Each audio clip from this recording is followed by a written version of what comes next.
안녕하세요. 오늘도 어르신들의 심리적인 어려움을 함께하는 노인상담사 김은주입니다. 네, 오늘도 마찬가지로 사례 2가지에 대해서 이야기해 보려고 합니다. 첫 번째 사례는 전 재산을 기부하고 싶어 하시는 어르신의 사례이고요. 두 번째 사례는 중국에서 넘어오셔서 지금 마지막 남은 소원이 있다라고 말씀하시는 어르신의 사례입니다. 그러면 첫 번째 사례부터 말씀드릴게요. 첫 번째 사례 어르신은 여자 어르신이신데 굉장히 고운 옷 곱게 입으시고 얼굴도 굉장히 고우시고 그렇게 해서 찾아오셨습니다.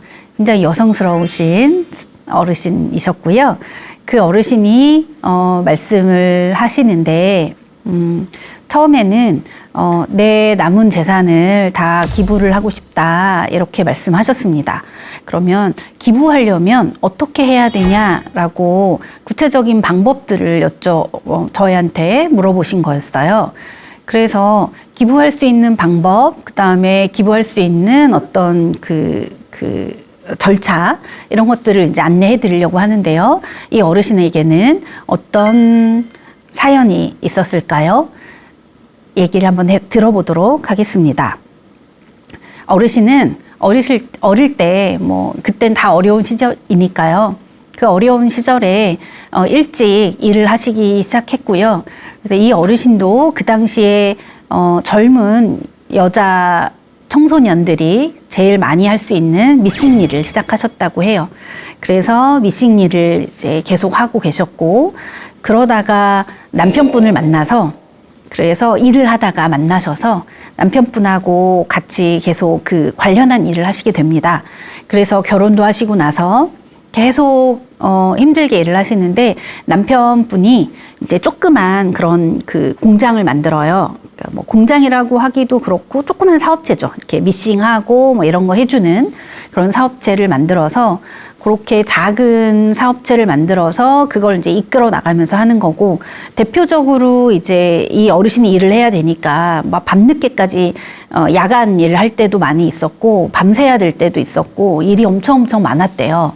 그래서 굉장히 고생하시면서 미싱하시면서 일들을 해 나가신 거죠. 남편하고 두 분이 진짜 열심히 일을 해가지고 어느 정도 공장도 키워나가고 이제 점점 더 일을 많이 받게 돼서 규모도 키워나가고 그렇게 열심히 살고 계시고 있었다고 해요. 아드님이 한 분 계셨는데 이 두 분 다 같이 공장에서 일을 하고 계셨으니까 이 아드님을 이렇게 옆에서 살뜰히 보살펴 주지는 못했던 것 같아요. 그래서 그 부분에 대해서 너무 많이 안타까워하고 계셨습니다. 옆에서 내가 잘 챙겨주고 보살펴 주지를 못했다. 그래서 이 아드님이 고등학교가 됐을 때 이 아드님이 이제 친구들하고 좀 어울려 다니면서 오토바이를 이제 타시게 되고, 오토바이를 좀 속도를 많이 내서 달리시다가 안타깝게도 큰 사고를 당하게 되십니다. 그래서 사고가 너무 커서 수술도 대수술 몇 번을 했고요. 그리고 몇 년에 걸쳐서 병원에 입원하고 치료를 받아야만 했고요. 그렇게 치료를 받다가 결국은 이제 아드님이 돌아가시게 됩니다. 그래서 이 어르신은 내가 그동안 일만 하느라고 아들을 이제 잘 챙기지 못했고, 그렇게 좀 외로웠던 아들이 그런 큰 사고를 당하고 그러다 보니 그것 때문에 이 아드님의 죽음에서 헤어나오기가 너무 힘들어 하셨던 거예요. 그래서 이분이 이제 절에 굉장히 열심히 다니셨고, 열심히 다녀서 사실은 종교의 힘으로 이런 종교적인 힘으로 버티셨습니다. 그리고 남편분이 있으니까 같이 버티셨고, 그리고 또 이분이 버틸 수밖에 없었던 이유가 뭐냐면 그동안 모았던 돈들 아드님 수술비나 이런 거에 다 쓰셨고요. 다 쓴 것도 모자라서 빚도 생기신 거예요. 그래서 어떻게 해서든 정신 차리고 빚도 갚으셔야 되는 상황이었던 거죠. 그래서 그 빚도 갚고 하려면 어쩔 수 없이 또 일을 열심히 해야 되는 상황이어가지고, 그래서 이 어르신은 뭐 종교의 힘으로 그걸 뭐 극복했으면 극복한 거고, 빚을 갚아야 되니까 일을 할 수밖에 없어서 일을 하느라고 또 그 힘든 어려운 시기를 이겨내신 거죠. 그래서 죽기 살기로 또 일을 하신 거예요. 죽기 살기로 일을 하시고 아등바등 모으셔서, 그래서 남편분하고 두 분 열심히 일을 하셔가지고 그나마 이제 빚도 다 갚으셨고, 아주 이제 서울에 아주 작은 집도 한 채 마련을 하셨어요. 그렇게 해서 이제 좀 이제 편안하게 살만한가 이렇게 싶었는데, 그때 남편분께서 갑자기 심장마비로 돌아가셨습니다. 그리고 나는 이제 혼자가 되신 거예요. 그래서 혼자 생활을 하시는데, 그래도 그 잘 버티고는 계시긴 한데, 그런데 이분이 항상 생각하는 게, 아, 내가 사는 게 어떤 의미가 있나. 나는 이렇게 평생 일만 하면서 살았고, 내 가족들은 다 이렇게 떠났는데, 그러면 나에게 남은 건 뭔가? 나는 왜 태어나서 왜 이런 고생을 하고 살았고, 그럼 나는 내 인생에 남은 건 뭔가? 이런 생각이 자꾸 드시는 거예요. 그리고 남편분께서 갑자기 심장마비로 돌아가셨기 때문에 이분도 나도 언제 죽을지 모르는데, 그러면 나한테 남은 건 뭘까? 그런 생각을 많이 하시다가, 그러다가 이분이 생각하시게 된 게 그런 거예요. 이분도 어릴 때부터 공부도 못 하시고 어릴 때부터 미싱하면서 일만 하셨잖아요. 그러니까 아, 그래, 내가 지금까지 살아온 거를 어딘가에는 남기자. 의미 있게 남기자.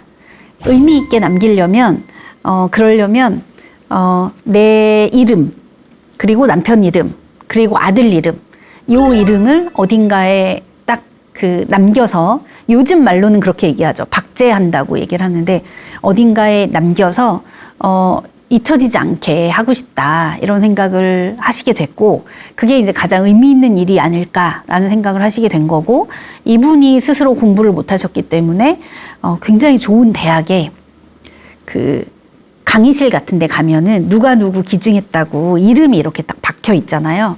그러니까 그거를 보시게 된 거예요.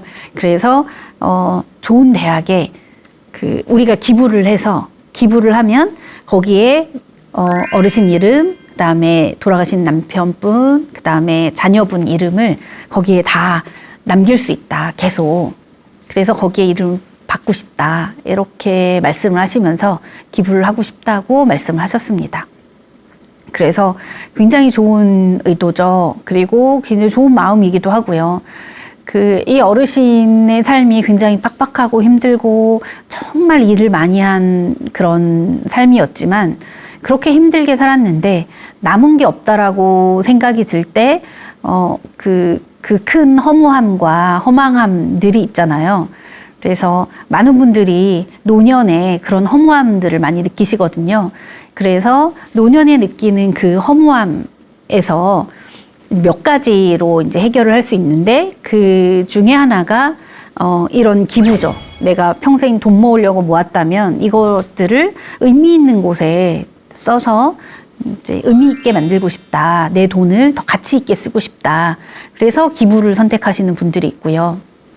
그리고 내가 살아온 인생보다 좀 더 의미 있고 가치 있는 삶을 남기고 싶다라고 생각하시는 분들은 봉사활동을 굉장히 열심히 하시는 경우도 있습니다.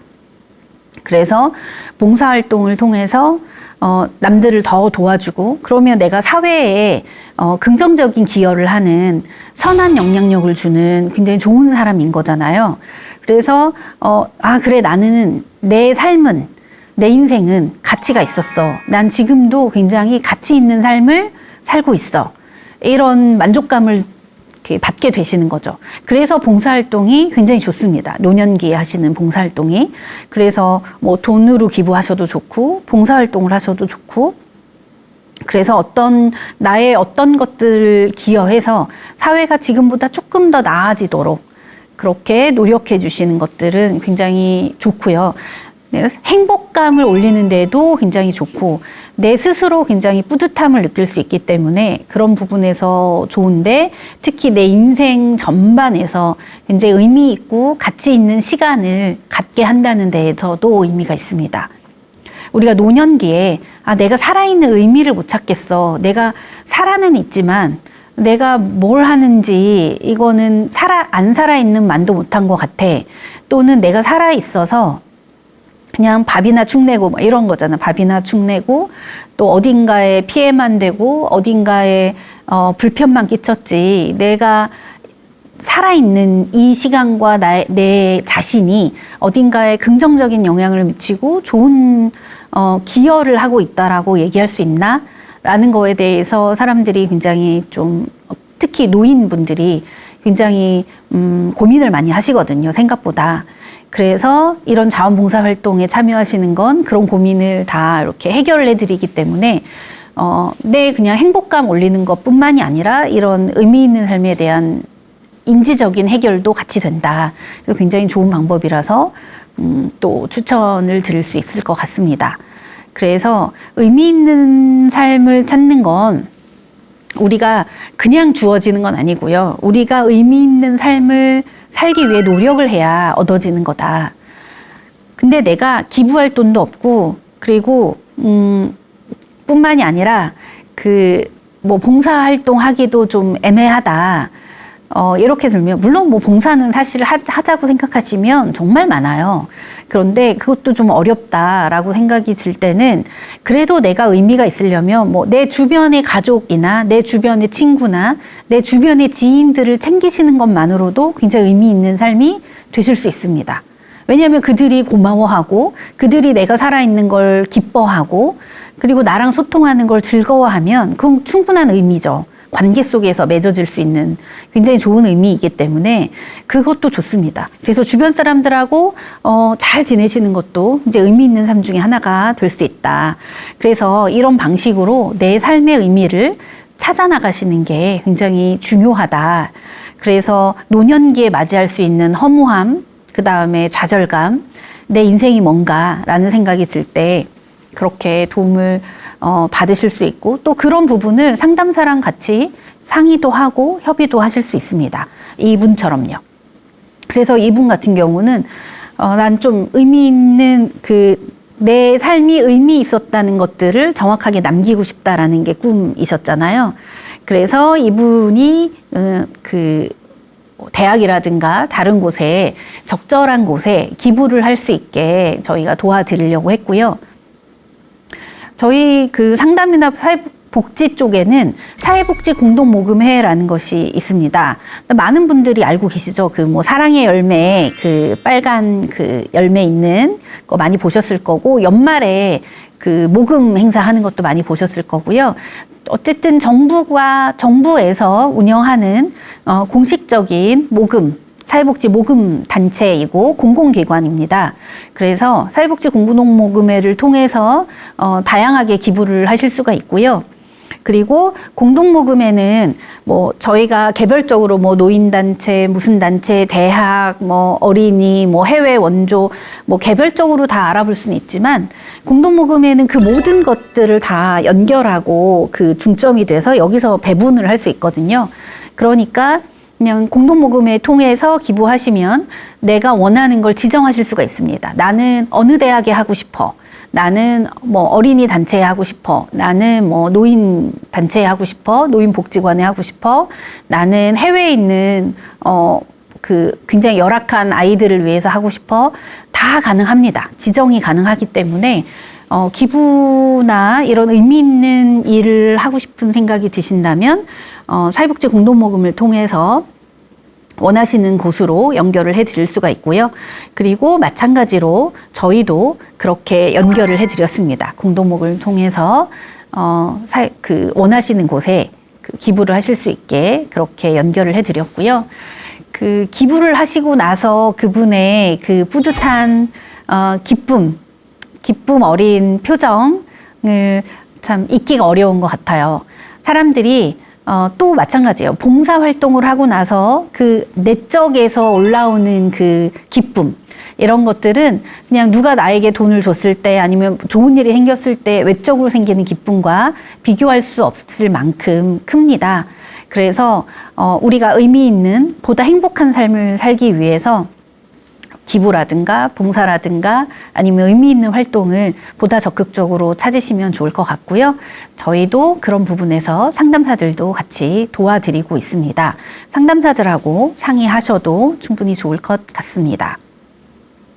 네, 저희가 기부를 하고 싶어 하시는 외로운 어르신에 대한 첫 번째 사례에 대해서 말씀드렸습니다.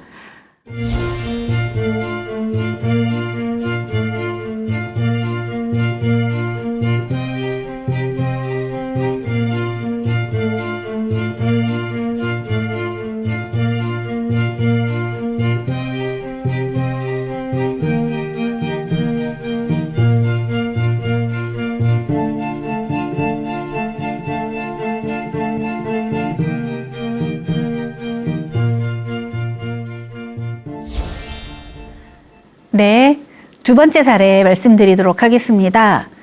두 번째 사례는 중국에서부터 넘어오신 어르신의 사례입니다. 이 어르신이 상담실을 찾아오셔서 나에게 남은 마지막 소원이 있다라고 말씀하셨는데요. 이 어르신은 굉장히 건강하고 목소리도 되게 적극적이시고 그리고 사고력도 굉장히 좋으시고 그리고 자기 주장도 정확하고 확실하신 분이셨는데요. 이분이 어떤 분이셨냐면 이분은 중국의 그 연변 쪽에서 넘어오신 그 동포 분이셨습니다. 그래서 이분의 할아버지께서 경북 쪽 출신이셨고요. 독립운동 하시다가 식솔들 다 데리고 그쪽으로 넘어가셨다고 해요. 그래서 중국 쪽에서 이제 태어나셔서 생활을 하셨는데 그런데 그 할아버지에 대한 기억도 있으시고 그리고 가족 모두가 다 그 마을 전체가 다 한국말을 썼기 때문에 한국 사람에 대한 그런 정체성이 굉장히 강하신 분이셨고요. 할아버님께서 우리 고향은 어디다라고 항상 말씀하셨고 꼭 그 고향으로 돌아가야 된다라는 말씀을 언제나 입버릇처럼 그렇게 하셨다고 해요. 그래서 이분은 이제 거기서 태어나셔서 거기서 이제 자라시게 됐는데 이분이 거기서 교육받고 자라실 때 그쪽의 교육제도에서 이분의 말씀으로는 거기서는 자기 의견을 굉장히 명확하고 똑똑하게 말하는 게 굉장히 중요하다. 그런 훈련을 되게 많이 받았다. 그리고 생각을 정확하게 정리해서 그것들을 얘기하는 게 중요하다. 그런 말씀을 하셨고요. 이분도 실제로 굉장히 똑똑하신 분이셨던 것 같아요. 그래서 자기 의견을 굉장히 정확하게 논리적으로 표현을 하시는 분이셨습니다. 그래서 그분 같은 경우는 이제 그쪽에서 계속 생활을 하고 계셨고, 그렇게 생활하시다가 뭐 중고등학교 당연히 그쪽 지역에서 공부를 하셨고요. 그 공부도 꽤 잘해서 대표로 활동도 하시고 뭐 반장이라든가 회장이라든가 이런 활동들도 적극적으로 하셨다고 해요. 그러다가 이제 같은 고향에 있는 분하고 결혼을 하게 돼서 그래서 그 동네에서 살기 시작하셨고요. 이 남편분이 그렇게 여유가 있는 분은 아니셔서 약간 어떤 공무원 비슷한 어떤 일들을 하셨는데 그 일들은 하셨는데 이렇게 월급이 그렇게 많지는 않아서 이렇게 쪼개서 그렇게 살아야 됐어서 어렵게 사셨다 그런 말씀하시고 그럼에도 불구하고 뭐 이분도 막 계속 부업하시고 뭐 삭바느질 같은 것도 얻어다가 하시고 뭐 어떤 거 얻어다가 하시고 그렇게 하시면서 정말 성실하게 두 분이 일을 하셨고 아드님도 두 분 이제 낳으셔서 이제 잘 키우셨고 그렇게 생활을 하고 계셨대요. 그렇게 생활하고 계시다가 이제 성인이 됐고 우리나라랑 이제 교류가 활성화되면서 이 어르신이 한국에 꼭 가보고 싶다. 그렇게 생각을 하시게 된 거예요. 할아버님께서 항상 우리 고향은 그 경상북도 어디다. 이렇게 항상 얘기를 하셨고, 그래서 고향에도 꼭 가보고 싶었고, 한국에 꼭 와보고 싶으셨다. 이렇게 말씀하시더라고요. 그래서 가족들, 자녀들까지 다 데리고 한국 여행을 오셨었습니다. 그래서 한국에 오셔서, 고향도 가보고, 뭐 한국 생활도 체험도 해보고, 뭐 그렇게 하신 거죠. 그래서 친척들도 멀리 이제 그 연락 잘 안 되던 친척들도 찾으려고 했는데 그렇게는 안 됐다라고 하시고, 그런데 이제 어쨌든 한국을 경험하시고 나서 한국이 너무 좋아져서 자기는 너무 행복했다. 그래서 그 우리나라가 이렇게 좋아진 거에 대해서 굉장히 행복하고 좋으셨다. 이렇게 말씀하셨습니다. 그리고 할아버지 생각이 굉장히 많이 났다. 그렇게 얘기하셔서 그 할아버지께서 고향에 대해서 항상 얘기하시던 거, 한국에 대해서 얘기하시던 거, 그런 것들이 이제 나한테도 그리움으로 많이 남아 있었다. 그런 모든 것들이 한국에 오니까, 완전히, 고향에 온 것 같은 느낌이셨대요. 너무 좋으셨대요. 한국에 있던 경험이. 그리고 이제 돌아가셔서, 그리고 이제 생활을 계속 하시게 됩니다. 생활을 계속 하시다가, 이제 남편분의 건강이 좀 안 좋아지시기 시작했어요. 그래서 남편분이 시름시름 앓으셨고, 그리고 계속 그 돌봐드리고 있는데, 계속 이것저것 돌봐드리는데도 불구하고, 건강 상태가 점점 안 좋아지셔서 계속 오랜 투병 생활 끝에, 남편분이 먼저 돌아가시게 됩니다. 거기에서도 마찬가지로 남편분의 건강이 안 좋을 때 남편 병 구안하고 치료받고 뭐 이렇게 하시느라고 모아뒀던 돈들을 많이 쓰시게 돼요. 그리고 이제 자녀들도 커서 이제 결혼도 하고 그렇게 해서 이제 알아서 각자 생활을 하시게 됐는데, 그렇게 이제 각자 알아서 다 떠나고 남편도 이제 없으시고, 그러니까 이제 혼자가 되셨는데, 나를 누구에게 의탁하거나, 누구한테 나를 책임져 달라거나, 나를 보살펴 달라고 얘기하기가 싫으셨던 것 같아요. 근데 이분은 되게, 뭐라 그러냐, 굉장히 똑똑하신 분이고, 자존심도 굉장히 강하시고, 뭐, 생각도 굉장히 용기 있고, 적극적이신 분이시거든요. 그래서 누구한테 의탁해서 살거나 이러기는 싫으셨던 것 같아요. 그래서 이분이 스스로 생각하기에는, 그냥 나는 지금 이 정도에서, 죽으면 되겠다. 그냥 죽고 싶다. 이런 생각을 하셨대요. 그리고 죽을 거면 나는 한국에 가서, 고향에 가서 죽겠다. 라는 생각을 하셨다고 해요. 그래서 나는 고향에 가서, 한국에 가서 죽어야겠다라는 생각을 가지고 그냥 무작정, 아무것도 없이 무작정 한국으로 떠나십니다. 그래서 한국에 오셔서 아무것도 없고 아는 사람도 없고 돈도 없으시잖아요. 그래서 한국에 오셔서 뭐 갈 데도 없으시니까 그냥 그 산속에 토굴 같은 데가 있더래요. 그래서 그런 토굴 같은 데에서 그냥 생활을 하신 거예요. 어느 정도. 그런데 그 토굴에서 생활하시는 거를 이제 지나가던 사람들이 좀 보게 된 거죠. 그래서 연세 드신 할머님이 그 토굴에서 뭐 그렇게 살고 계시니까 이제 마을 주민들도 너무 걱정이 되고, 이제 날씨도 점점 추워지고 막 이러니까 이거는 안 되겠다 이런 생각이 들어서, 그래서 동사무소에 이제 말씀을 하셨나 봐요. 그래서 이제 뭐 경찰이나 뭐 이제 동사무소나 뭐 이런 데에서 공적으로 이 할머니와 관련돼서 이제 그 서비스를 제공하기 시작했고, 뭐 마침 어떻게 할 수가 없다 보니 동사무소에서 도움을 주셔서 이분이 이제 그 수급자도 되시게 되고, 뭐 이제 생활할 수 있는 최소한의 기본적인 어떤 삶을 사실 수 있게 도움을 드리게 된 거예요. 그래서 이분이 이렇게까지 나를 도와준 우리나라 그리고 한국에 대해서 너무너무 감사한 마음을 가지고 살고 있습니다. 살고 계세요. 그래서 내가 어떻게 하면은 한국이나 우리나라에 도움이 될지 매일매일 생각한다. 그렇게 얘기를 하세요.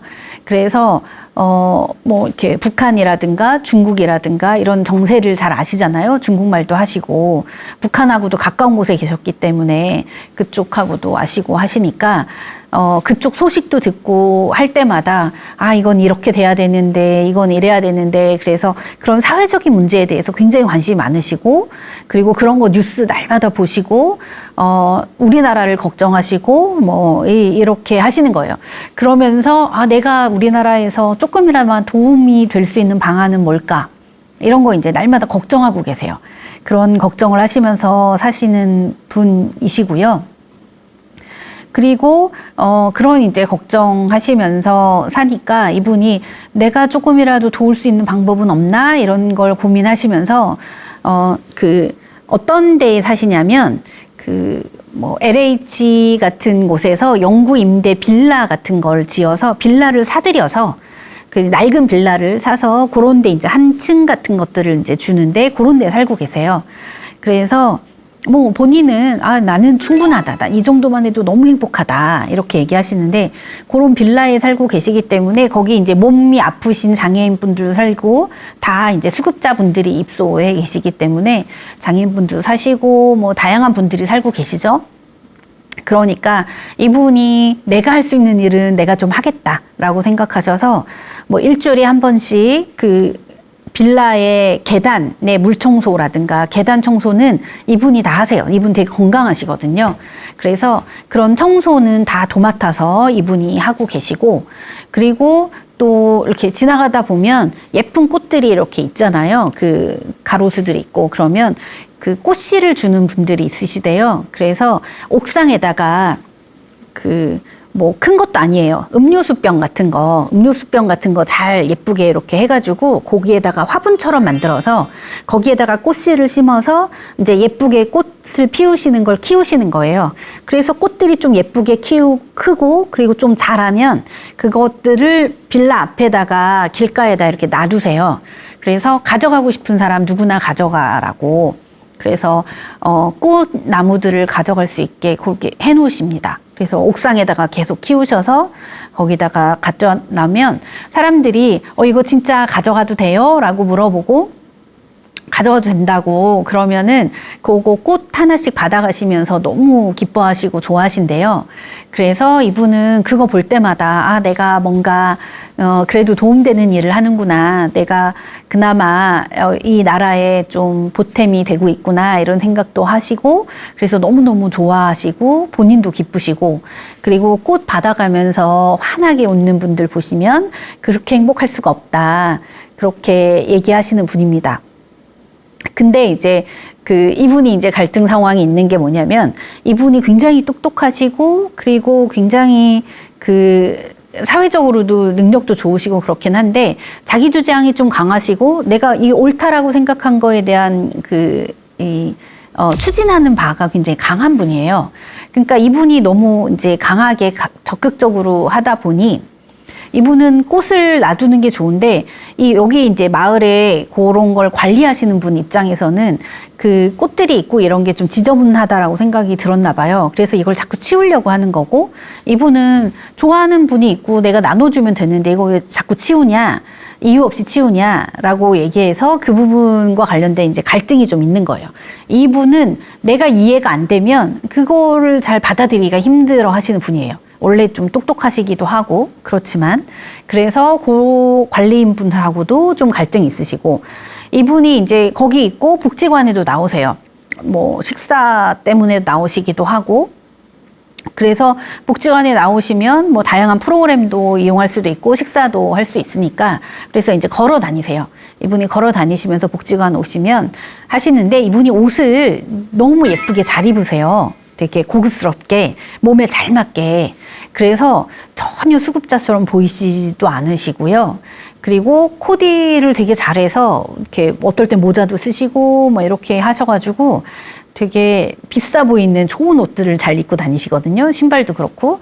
그래서 그 복지관에 있는 다른 분들이 이분이 수급자인 걸 알게 되면 이렇게 뭐라고 수근수근 대면서 좀 비난을 하신대요.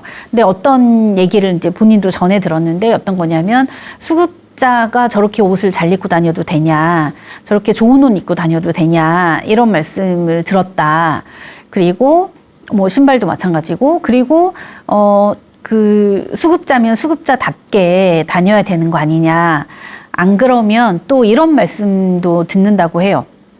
아니면 거짓 수급자 아니냐, 이런 거예요. 그러니까 가난하다고 해서 수급자로 생계비는 받으면서 사실은 다른 곳에 뭐 가족이라든가 다른 곳에 지원을 받거나 아니면 다른 곳에서 재산을 숨겨놓거나 뭐 그런 거 있죠.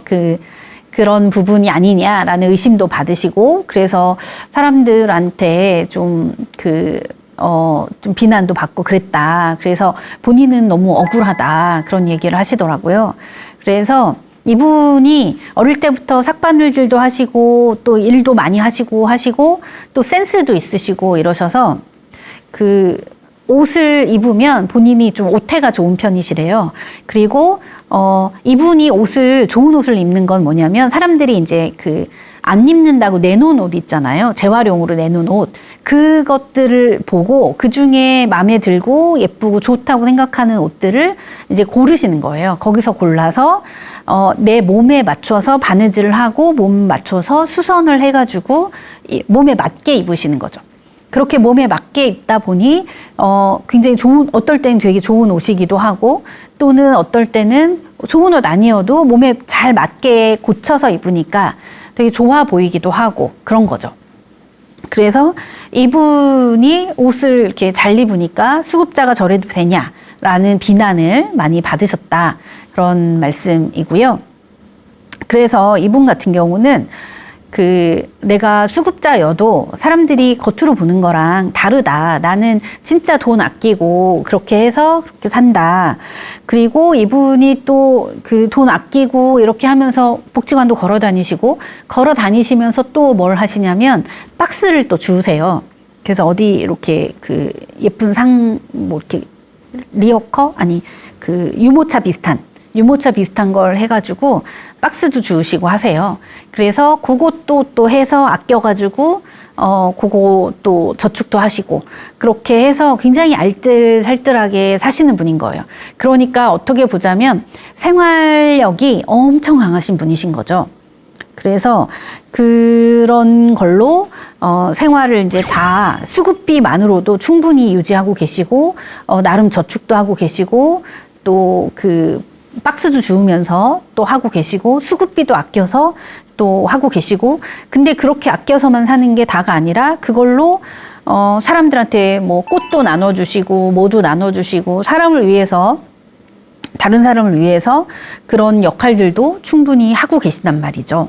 그래서 우리가 버는 돈이나 쓸 수 있는 돈에 그냥 객관적인 부분이 아니라 이 돈을 어떻게 잘 나누고 갈라서 내가 정말 원하는 걸 어떻게 잘 하느냐, 돈을 이제 규모 있게 잘 쓰느냐가 중요하잖아요.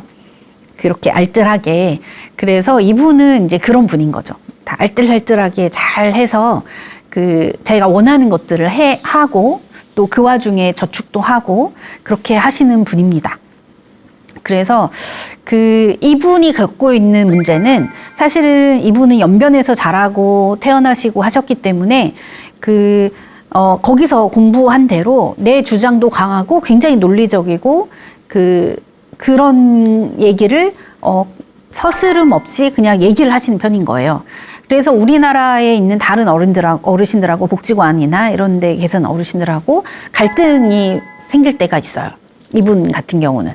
왜냐하면 직설적으로 얘기하시기 때문에 그런 갈등이 생기기도 하고, 그 다음에 그분들이 이제 뒤에서 이런저런 얘기를 하는 게 본인은 이제 너무 속상하고 억울하다, 이런 이제 호소를 많이 하셨고, 약간 문화가 다른 거에 대한 부분에 대해서 충분히 이제 상담을 통해서 얘기를 했고요. 그런데 이분이 생각하는 마지막 소원이 있었어요. 그래서 그 소원이 뭐냐면, 사실은 이분이 한국에 와 있었잖아요. 한국에 와 있으면서 내가 꼭 죽기 전에 제주도 여행을 가고 싶다라는 말씀을 하셨습니다. 내가 지금도 너무 편하고 행복하게 살고 있지만 내가 죽기 전에는 제주도 여행을 한 번은 가고 싶다. 그게 소원이세요. 그런데 또 제가 아까 이분에 대한 비난 중에 하나가 수급자면서 옷을 좋은 옷 입고 잘 입고 다닌다가 비난이라고 했잖아요. 그러니까 이분이 나는 너무 제주도 한번 가는 게 꿈인데 그래서 돈도 조금씩 모으고 있는데 근데 내가 제주도를 여행을 갔다 오면 그러면 또 사람들이 굉장히 많이 비난을 하고 뭐라고 얘기할 거 아닌가? 그리고 내가 진짜 제주도를 갈 수 있는 건가? 수급자가 그런 여행을 해도 되는 건가? 라는 게 본인도 확신이 없으셨던 거죠. 그래서 그렇습니다. 그래서 이제 저희도 상담을 하면서 말씀을 드렸는데 예전에 한번 정부에서 그런 조사를 한 적이 있어요. 해외여행 다녀온 출입국 기록을 조사를 하면서 거기에 수급자가 있는지를 조사한 적이 있어요. 그래서 수급자가 해외여행은 가면 안 된다. 좀 문제가 있다. 라는 어떤 시그널이죠. 그게 사인이죠. 그래서 해외여행을 갔다 온 거 자체를 좀 문제 삼았던 적이 있거든요. 아주 옛날이긴 한데. 그런데, 그쵸. 해외여행까지 가는 게 그렇게 보일 수도 있습니다. 그런데 어르신의 마지막 소원이고, 사실 제주도나 뭐 일본 뭐 어디 가까운데 뭐 태국 이런 데는 사실 비용도 비슷하긴 해요. 그래서 정말 수급자 어르신들이 나도 죽기 전에 여행 한 번만 하고 싶다. 해외여행 한 번 하고 싶다. 제주도 여행 한 번만 하고 싶다.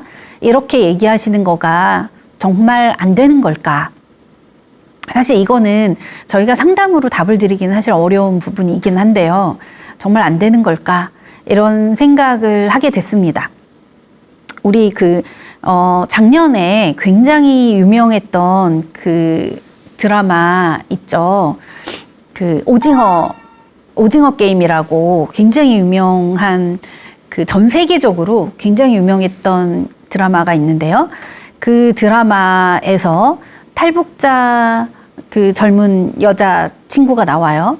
그래서 그 친구가 했던 얘기가 나 가족들하고 제주도 여행 한번 하는 게 나의 마지막 소원이었다. 이런 얘기를 거기서도 나옵니다.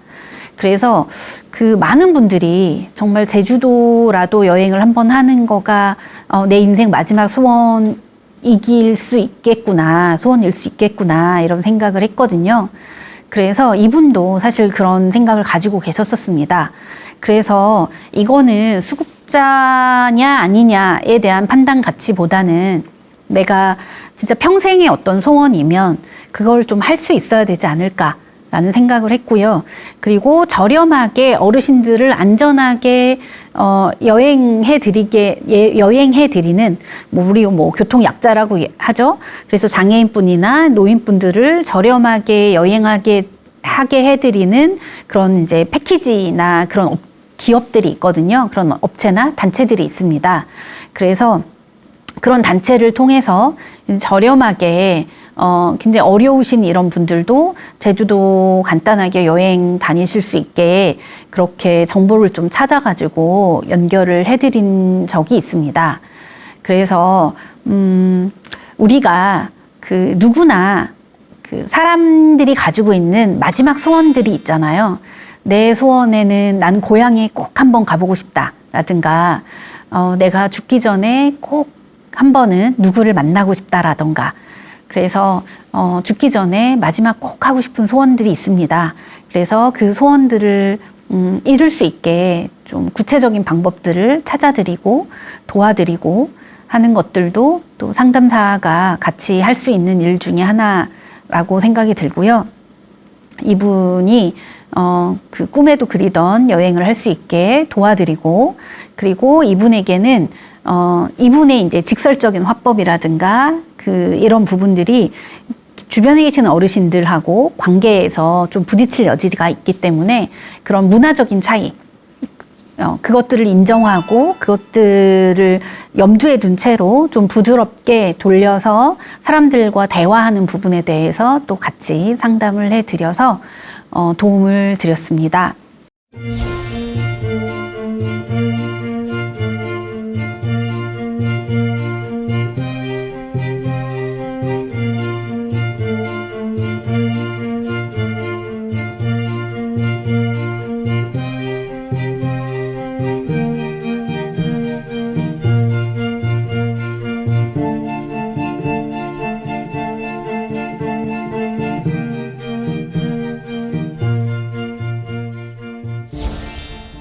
이렇게 해서 오늘 두 가지 사례에 대해서 말씀을 드렸고요.